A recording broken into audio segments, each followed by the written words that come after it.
사람이 일반적으로 화장실 들어갈 때와 화장실 나올 때 마음이 다르다고 합니다. 상황이 너무 위급하면 그것만 해결되면 더 바랄 것이 없을 것 같고, 하나님께 살려주시기만 하면 충성하고 헌신하겠습니다, 이런 마음을 가집니다. 문제가 해결되고 나면 마음이 달라진다는 겁니다. 남자들이 결혼할 때 사랑하는 여자에게 결혼만 해주면 손에 물 한 방울도 묻히지 않게 해주겠다고 약속을 합니다. 사실은 진심입니다. 하지만 결혼하고 나면 달라집니다. 잡아놓은 물고기에 밥을 주는 법은 없습니다. 왜 그러는 걸까요? 초심을 잃어버리기 때문입니다. 결혼식은 결혼을 위한 시작일 뿐입니다. 행복한 결혼 생활을 하려면 부부가 사랑하는 관계 안에 들어가야 되고, 서로 사랑하는 실력이 있어야 행복한 부부나 행복한 자녀와의 관계를 갖게 됩니다. 결혼하고 자녀를 낳는다고 해서 무조건 행복한 가정이 되는 건 아닙니다. 예전에는 참고 살았는데 요즘은 참지 않고 깨지는 가정들이 많습니다. 항상 하는 이야기지만 1억을 버는 것보다 1억을 내 통장 안에 머물게 하는 실력이 중요합니다. 어떤 일을 한번 하는 것이 보다 그 관계 안에 머무는 것이 중요합니다.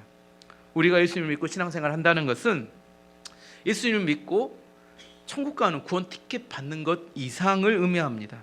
예수님과의 관계 안으로 들어가는 것을 의미합니다. 요한복음 15장에 보면 예수님은 포도나무고 나는 가지다, 우리는 가지다, 그렇게 말씀하시죠. 그래서 포도나무 가지는 포도나무에 붙어 있어야 된다, 이게 중요하다고 말합니다. 시편 23편에는 하나님은 우리의 목자가 되시고 우리는 그의 양인데, 양은 목자 옆에 붙어 있는 게 중요하다고 말합니다. 오늘 본문으로 들어가 보면 하나님께서 기드온에게 큰 승리를 주셨습니다. 기드온은 원래 두려움과 의심이 많은 사람이었어요. 근데 그래서 그는 미디안 사람들이 두려워서 포도즙 틀에 들어가서 밀타작을 하는 사람이었습니다. 이런 연약한 기드온이 300명의 사람으로 미디안의 13만 5천 명을 물리치는 큰 승리를 얻었습니다. 이것이 기드온의 능력이었습니까? 하나님의 능력이었습니까? 하나님의 능력이었습니다. 마치 어린 소년의 도시락이었던 오병이어로 1만 명 이상을 먹였습니다. 오병이어가 능력이 있는가요? 아니면 예수님이 그를 붙들고 기도하는 예수님께 능력이 있는가요? 예수님께 능력이 있습니다. 그런데 안타까운 것은 큰 승리를 경험했던 기드온이 권력의 맛을 본 이후에 서서히 사람들의 눈에 띄지 않게, 오늘 세련된이란 사람들의 눈이 띄지 않게 변질되어 가는 것을 보게 됩니다. 우리가 이 부분 사사기 8장을 읽으면서 전혀 느끼지 못합니다. 기드온이 어느 자리에서 어떻게 변질됐는지를 느끼지 못하는데 갑자기 이상한 행동이 툭 튀어나옵니다. 사실은 조금씩 그가 변질되어 가는 것이 성경에 나오는데, 미국의 바이올리니스트였던 야사 하이패치라는 사람이 했던 명언인데, 하루 연습하지 않으면 내가 알고, 이틀 연습하지 않으면 비평가가 알고, 3일을 연습하지 않으면 청중이 안다. 이 이야기 그 내용은 뭔 말이냐면, 하루 이틀 연습하지 않으면 청중을 속일 수 있다, 이런 말도 된다는 거예요. 3일이 돼야 사람들이 그 사람이 어떤 사람인지 알 수 있듯이 하루 이틀 연습 안 해도 청중을 속일 수는 있다는 겁니다. 오늘 본문으로 돌아가서 구체적으로 이제 내용을 살펴보면, 전쟁에 늦게 참여했던 에브라임 지파가 기드온을 찾아서 화를 냈습니다. 내가 어제 설교할 때 말씀드렸습니다. 왜 자기들에게 빨리 전쟁에 참여하라고 말하지 않았느냐?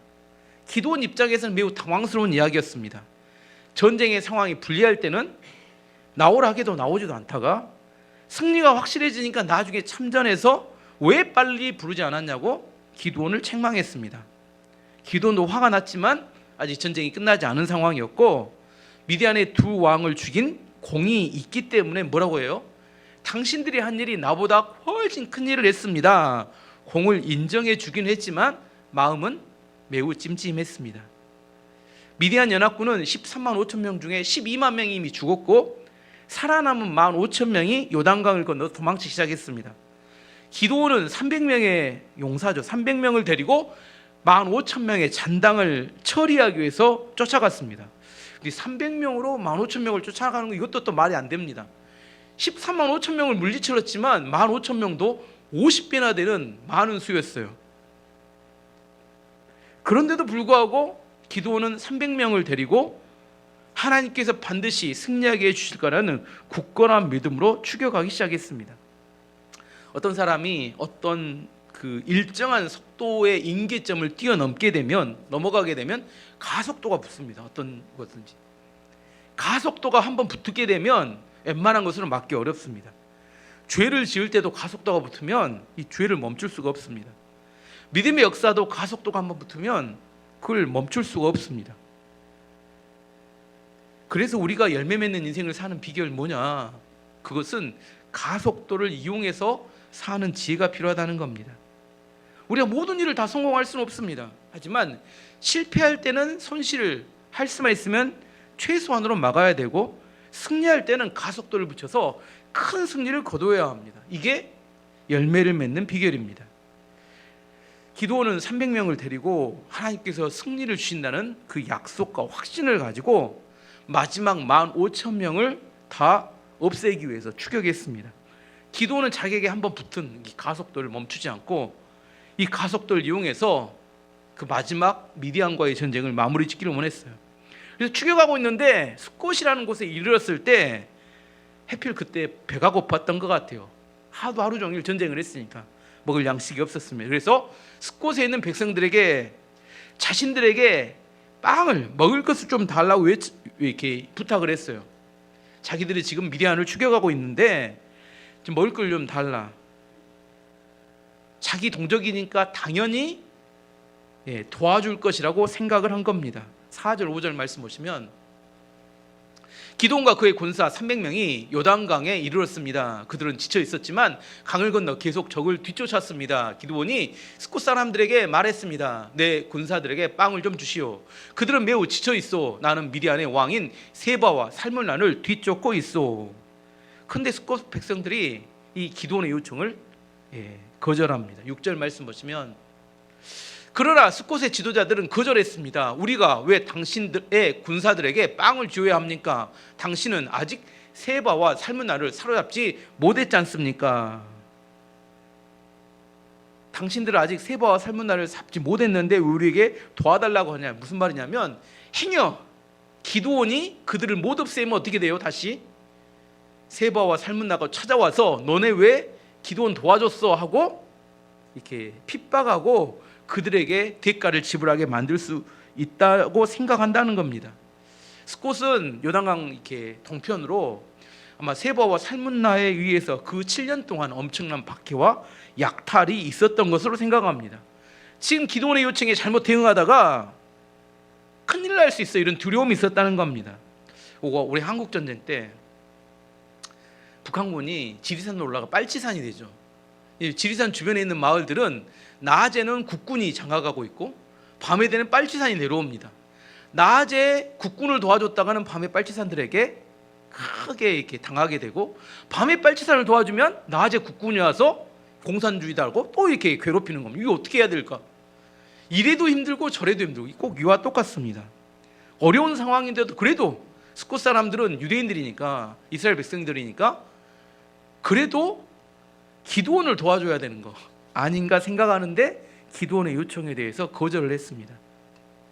기드온은 숫곳 백성들에게 거절을 당하자 자존심이 매우 상하게 되었습니다.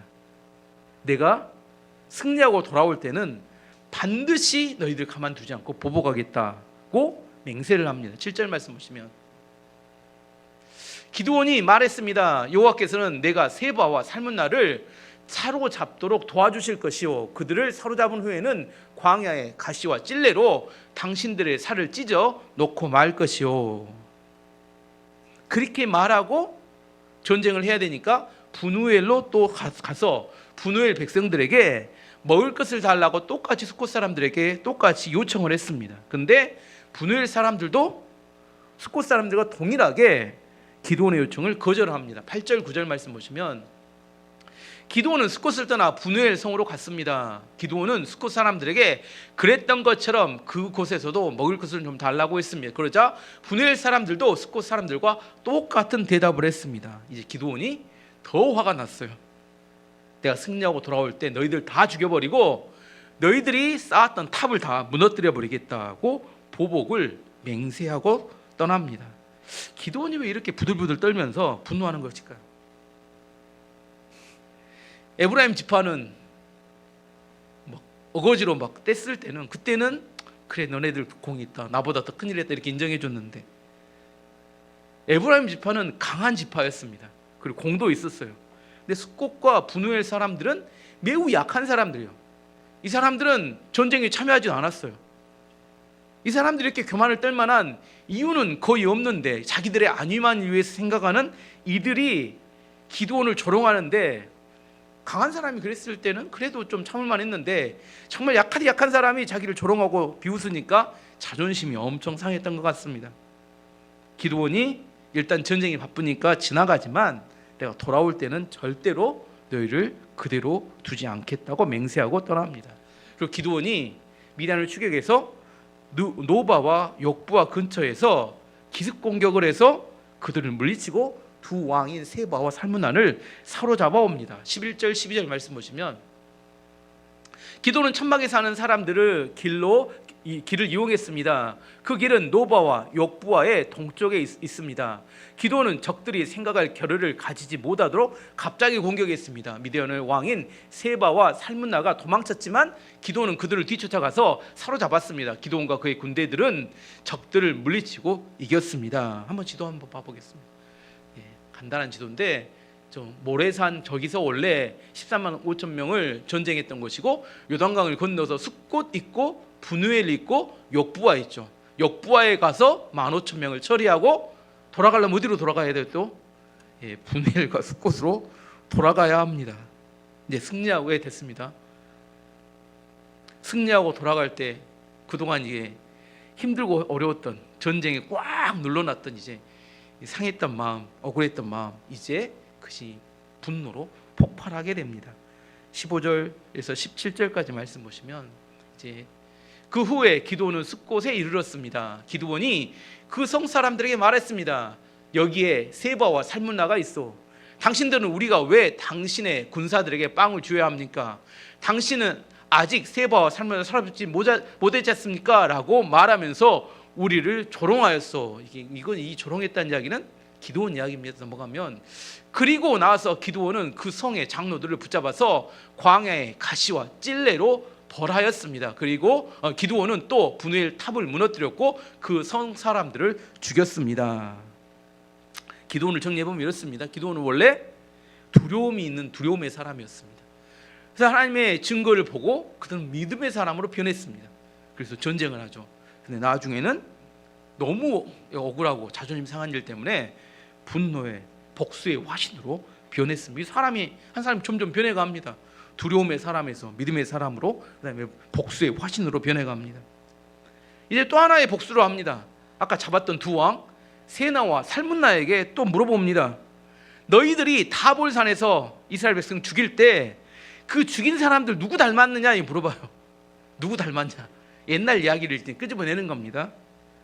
그랬더니 당신과 당신의 아들들을 닮았습니다. 왜? 기드온의 친척들이 거기서 죽은 것 같아요. 그래서 이제 물어보는 거면, 너 그 죽일 때 누구 닮았냐? 당신과 당신의 친척들을, 아들들을 닮았습니다. 친척들이 거기서 세나와 살문나에게 죽었던 것을 기억해내고 그것을 벌하겠다는 겁니다. 18절 19절 말씀 보시면, 기드온이 세바와 살문나에게 물었습니다. 너희들이 다볼산에서 죽인 사람들은 어떻게 생겼었느냐? 세바와 살문나가 대답했습니다. 그들은 당신처럼 생겼어. 모두가 다 왕처럼 생겼어. 기드온이 말했습니다. 그 사람들은 내 형제들이며 내 형제의 아들들이다. 살아계신 여호와를 가리켜 맹세하지만 너희들이 그들을 살려주었으면 나도 너희들을 죽이지 않았을 것이다. 하지만 너희가 그들을 죽였기 때문에 내가 너희를 죽인다 하고, 자기의 큰아들을 데리고 갔던 큰아들 여델에게, 어린 여델에게 두 미디안 왕을 죽이라고 이야기를 합니다. 왜냐하면 미디안 왕을 죽여서 큰아들에게 큰 공을 주고 싶었던 것 같아요. 하지만 여델은 너무 어려서 칼을 빼는 걸 두려워했고 못 죽이니까 기드온이 대신 죽입니다. 20절 21절 보면, 그리고 나서 기드온은 자기 맏아들인 여델을 향하여 이들을 죽여라 하고 말했습니다. 그러나 여델은 아직 어린 아이여서 칼을 뽑는 것을 두려워했습니다. 그때 세바와 살문나가 말했습니다. 이보시오, 당신이 우리를 죽이시오. 사내가 할 일을 어린 애에게 맡기지 마시오. 기드온이 일어나 세바와 살문나를 죽였습니다. 그리고 그들의 낙타목에 걸려있는 장식을 떼내어 가졌습니다. 원래 적의 장수, 적장은 그래도 어느 정도 예우를 해줘야 되는데 어린 아이에게 그들을 죽이도록 하는 것은 그들을 무시하고 이건 일종의 보복 행위에 가깝습니다. 원래는 믿음의 사람, 변했던 사람이 이제 숙곡과 분우엘 사람도 죽이고 또 세바와 살문나도 보복해서 죽이고, 그 사람의 겉모습으로 그 사람을 알기가 어렵습니다. 기드온은, 우리가 기드온 하면 뭔 말 알아요? 300명 데리고 14만 5천 명을 죽인 기적의 사람이다, 이렇게 생각했는데 권력과 칼이 그 손에 들려지니까 이 사람이 또다시 복수의 화신으로 변하고 말았습니다. 어떤 사람에게 있어서 그 사람이 어떤 사람인지 알려면 겉모습으로 알기 어렵습니다. 하나님께 그 사람의 그 본질을 드러내실 때 쓰는 세 가지 방법은 뭐냐면, 첫 번째, 그 사람의 고난을 줘보면, 고난 중에 그 사람이 어떻게 반응하는지를 보면 그 사람이 어떤 사람인지 첫 번째 알 수 있습니다. 고난이 주어질 때. 두 번째는 성공해보면, 성공해서 돈이든 권력이든 명예든 뭔가를 얻어보면 그때 얻고 난 다음에 그 사람이 어떻게 반응하는지를 보면 그 사람의 마음의 중심에 무엇이 있었는지 알 수 있습니다. 세 번째는 하나님께 주셨던 것을 다시 뺏어봅니다. 꼭 아브라함에게 아들 이삭을 줘놓고 다시 번제로 바치라 이렇게 해보면 그 사람의 마음에 무엇이 있는지를 알 수 있게 됩니다. 세 가지. 고난이 주어져 보면, 뭔가 성공해보면, 성공한 것을 다시 하나님께 찾아가 보면 세 가지를 통해서 그 사람의 마음의 중심이 하나님이 있는지 무엇이 있는지 정확히 알 수 있는데, 기드온이 약할 때는 하나님을 의지하는 믿음의 사람이었는데 칼과 권력이 주어지니까 이 복수의 화신으로 이 사람이 변해버리더라는 겁니다. 변해버렸어요. 그 사람 마음에는 뭐가 있었어요? 복수가, 억울함이 있었습니다. 뭐 대표적인 반대 예를 들어보면 예수님은 십자가 지실 때 그러지 않으셨죠. 이제 두 번째 이야기로, 기드온이 이렇게 복수하는 모습을 보면서 이스라엘 백성들이 기드온에게 두려움을 느꼈던 것 같아요. 그래서 이스라엘 백성들이 기드온에게 찾아가서 이야기를 합니다. 당신이 우리들을 다스리는 왕이 되어주십시오, 이렇게 이야기합니다. 22절 말씀 보시면 이스라엘 백성이 기드온에게 말했습니다. 당신은 우리를 미디안의 손에서 구했습니다. 그러니 이제 우리를 다스리십시오. 당신과 당신의 자손들이 우리를 다스리기를 원합니다. 사사로서 이스라엘 백성들을 가르치고 그들을 이끌고 다스리는 것도 충분한데, 이스라엘 백성들이 이상하게 기드온에게 와서 처음 이야기입니다. 지금까지 5명의 사사, 5명의 지금까지 한 번도 이런 이야기를 하지 않았는데 기드온에게 와서 우리를 다스리는 왕이 되어주십시오, 이렇게 이야기를 하는 겁니다. 왜 그랬을까요? 잘못하면 스콧이나 분우엘 사람들처럼 자기 동족임에도 불구하고 죽일 수 있다는 생각에 두려움이 그들로 하여금 그를 왕으로 세우겠다, 이런 생각을 했던 것 같습니다. 기드온은 아주 세련된 말로 이런 제안을 거절합니다. 23절 말씀 보시면 기드온이 또 말했습니다. 여러분에게 한 가지만 부탁하겠습니다. 23절인데요. 23절 읽어드리겠습니다. 그러나 기드온이 이렇게 대답했습니다. 여호와께서 여러분을 다스리실 것입니다. 나와 내 아들은 여러분을 다스리지 않을 것입니다. 얼마나 정답을 이야기했습니다. 누가 다스리신다고요? 하나님이 다스리십니다. 나와 내 아들들은 여러분의 왕으로 다스리지 않을 것입니다. 이 말을 들으면 엄청 믿음이 좋은 사람 같아요. 아닌가요? 근데 어리석은 사람은 이런 말에 속습니다. 사기를 안 나가려면 뭘 봐야 돼요? 말을 듣지 말고 뭘 봐야 돼요? 그 사람의 중심이 어디 있는지를 봐야 사기를 당하지 않습니다. 축구를 할 때 보통 이렇게 드리블을 할 때 페인트를 한다고 합니다. 페인트를, 상대를 속이는 드리블을 하죠. 이쪽으로 가는 척하면 이쪽으로 갑니다. 근데 또 이쪽으로 가는 척하면 이쪽으로 하긴 하는데, 근데 속지 않으려면 뭘 봐야 되면 그 사람의 몸의 중심이 어디로 가는지를 보면 속지 않는다고 합니다. 행동을 보면 따라가 보면 속는데 그 사람의 중심이 어디 있는지, 사람의 말을 들으면 속습니다. 그 사람의 말과 그 사람의 삶이 다르면 좀 기다려야 합니다. 사기를 당하는 사람들은 대부분 속이는 사람의 중심을 보지 않고 말에 집중하기 때문입니다. 정말로 좋대요. 내가 원하는 것이 그 사람의 말만 들으면 다 이루어질 것 같이 이야기를 합니다. 세상에 쉽게 돈을 버는 건 없습니다. 세상에 쉽게 성공하는 법도 없어요. 근데 쉽게 돈 벌고 쉽게 성공할 것처럼 이야기합니다.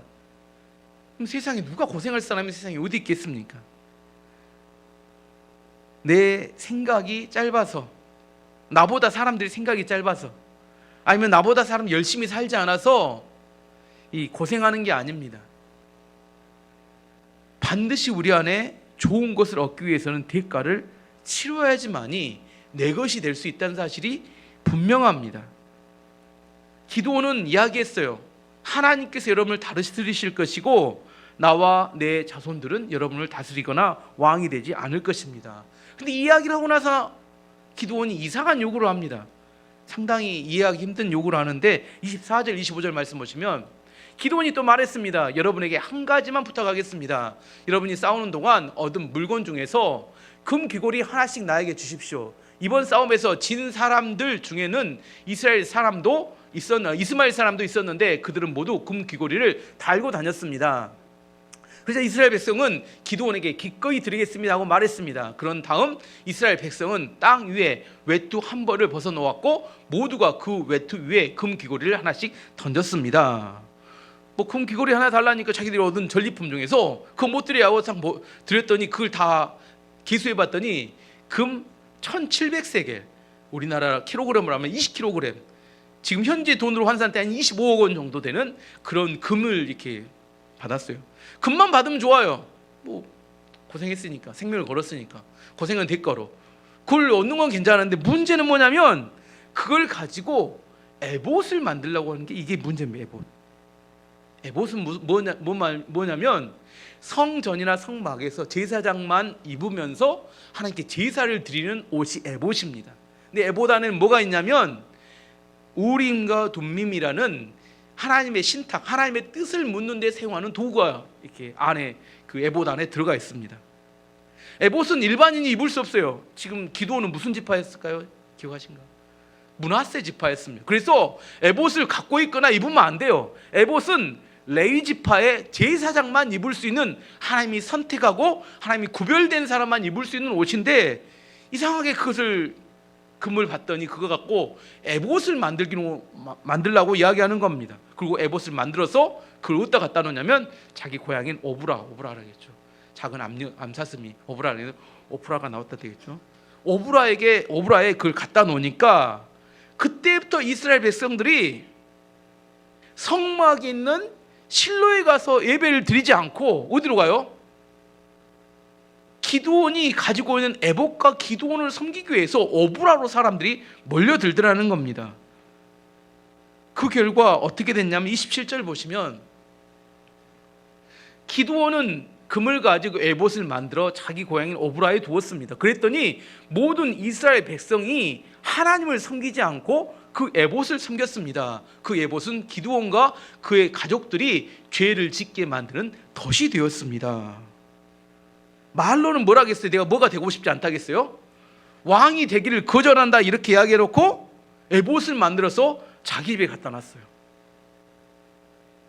에봇은 기드온에게 있어서 종교적 권력을 의미합니다. 말로는 하나님이 왕이십니다 이렇게 말했는데 그의 마음과 실제 삶은 뭐가 되고 싶었어요? 왕이 되기를 원했고 하나님을 밀어내고 자기가 하나님 역할을 하기를 원했다는 겁니다. 언제부터 이런 타락이 나타났어요? 왕이 되기 전쟁이 끝나자마자 그는 뭐예요? 바로 에봇을 만들어서 하나님 역할을 대신하기를 원하는 그의 마음이 드러났습니다.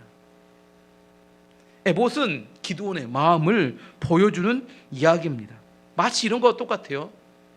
이스라엘 백성들이 광야에 있을 때 그들이 불뱀에 물렸을 때 하나님께서 노뱀을 장대에 달아서 노뱀을 쳐다보면 너네가 살 것이다, 고침을 받을 것이다. 그래서 노뱀을 보고 어떻게 했어요? 살아났습니다. 근데 그 다음에 노뱀이 뭐가 돼요? 하나님의 쓰임받는 도구였는데 하나님처럼 사람들이 가서 섬기는 겁니다. 몇 년을 섬겼냐면 모세가 사역할 때가 기원전 1500년이었는데 그를 놋뱀을 누우수단이로 깨 부셨을 때가 히스기야 왕이 히스기야가 기원전 700년이니까 800년 동안을 그 놋뱀을 하나님처럼 섬기며 이스라엘 백성들이 살았다는 겁니다. 사람들은 이상합니다. 뭘 좋아해요? 눈에 보이지 않는 하나님을 좋아하지 않고 뭘 좋아해요? 눈에 보이는 뭔가 물건 있잖아요. 물건, 형상, 만들어 놓은 물건, 그런 걸 좋아합니다. 히스기야가 종교 개혁을 할 때 그 놋뱀을 깨뜨려 부셔버렸습니다. 열왕기하 18장 4절 말씀 보시면 그가 여러 산당을 제거하며 주상을 깨뜨리며 아세라 목상을 찍으며 모세가 만들었던 놋뱀을 이스라엘 자손이 이때까지 향하여 분향함으로 그것을 부수고 누우산이라 일컬었더라. 기드온의 에봇은 모세의 놋뱀과 같은 종교 권력을 상징하는 것입니다. 하나님의 목적을 위해 사용하는 수단을 헷갈리면 안 되는데 사람들은 잘 헷갈린다는 겁니다. 이번 이렇게 연합 집회 때 말씀하셨던 말씀 중에 세상에는 겸손한 사람은 없고 겸손한 태도만 있다. 이게 무슨 말일까요? 질문에 나오는데 세상에 겸손한 사람은 없고 겸손한 태도만 있다. 어떤 사람이 저 사람이에요. 저 사람 참 겸손한 사람입니다. 이렇게 이야기하는데 이 말이 틀렸다는 겁니다.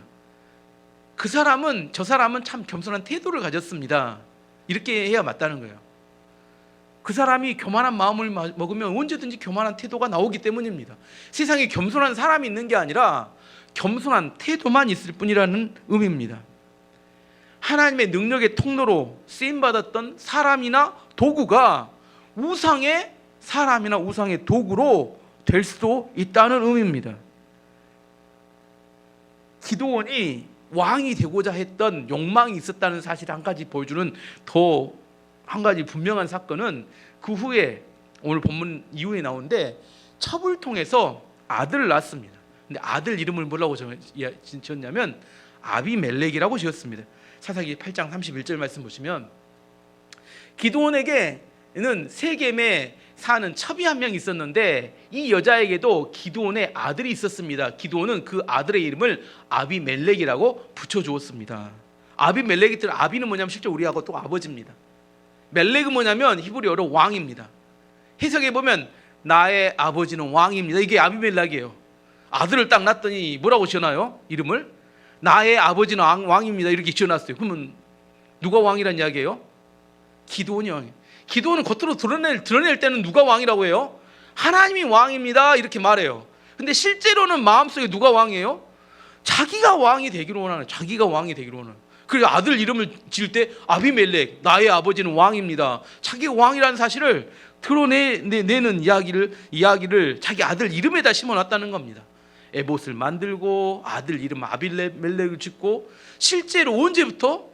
전쟁 끝난 이후부터 이렇게 기드온은 말은 하지 않지만 말로는 뭐예요? 겉으로는 하나님 왕이고 믿음으로 살아야 되고 다 좋은 이야기를 하는데 실제로 그의 삶의 행동을 보면 점점 결과가 뭘로 흘러가요?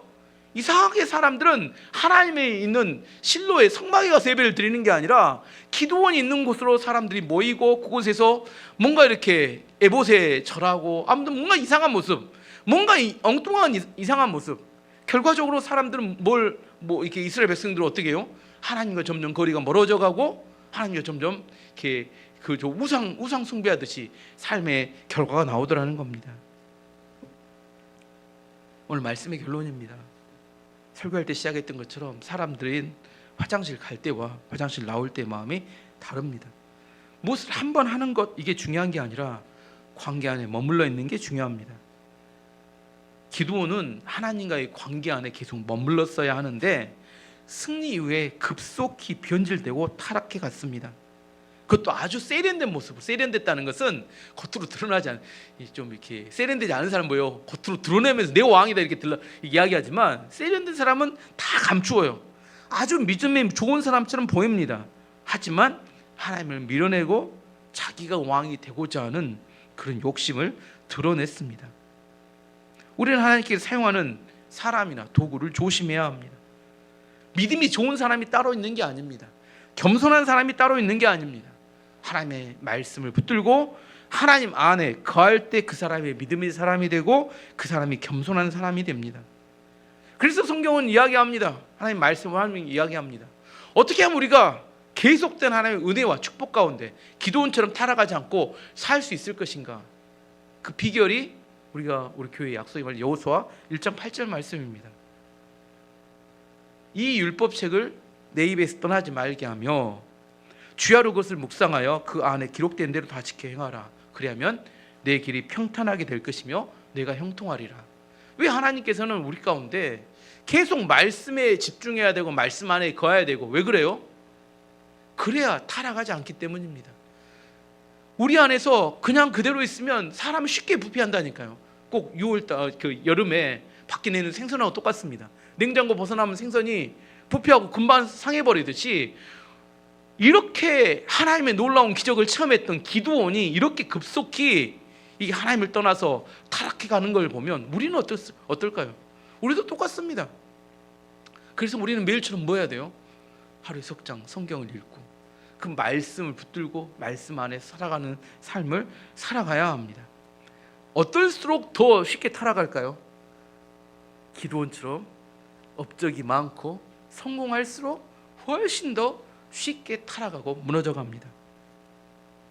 공로가 없으면 뭐 더 이상 드러낼 것도 없죠. 근데 공로가 있을수록 더 쉽게 타락해 갑니다. 꼭 제 생각에는 성경 말씀이 우리의 영적인 냉장고와 똑같은 것 같아요.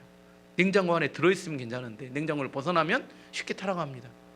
하나님 말씀을 매일처럼 읽고 묵상하고 지키는 것, 이게 우리를 성공하게 만들고 우리를 부패하지 않게 만드는 그런 중요한 도구가 됩니다. 누가 가장 타락하기 쉽냐면 목사가 제일 타락하기 쉽습니다. 하나님과 친하기 때문에, 가깝기 때문에 성경 안 읽어도 되고 말씀 묵상하지 않아도 되고 정말 아무것도 안 해도 하나님 나에게 복 주실 것 같은 이상한 착각이 옵니다. 하지만 조심해야 합니다.